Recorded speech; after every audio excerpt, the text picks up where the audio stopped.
पाकिस्तान और बांग्लादेश के दरमियान तारीखी सकाफत पर मबनी बिरादराना ताल्लुकात हैं। बांग्लादेश में तमाम शराकतदारों के साथ रवाबित के ख्वाहां हैं। नायब वज़ीर आज़म इसहाक डार का ढाका में पाकिस्तानी हाई कमीशन में तकरीब से खिताब।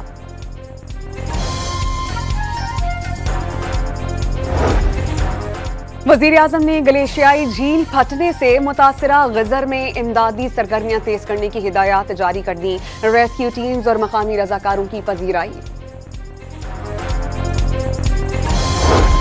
चेयरमैन पाकिस्तान पीपल्स पार्टी बिलावल भुट्टो ने रतो डेरों में सैलाब मुतासरीन में घरों की असनाद तकसीम कर दी। सैलाब मुतासरीन के घरों में सोलर सिस्टम लगाने का ऐलान।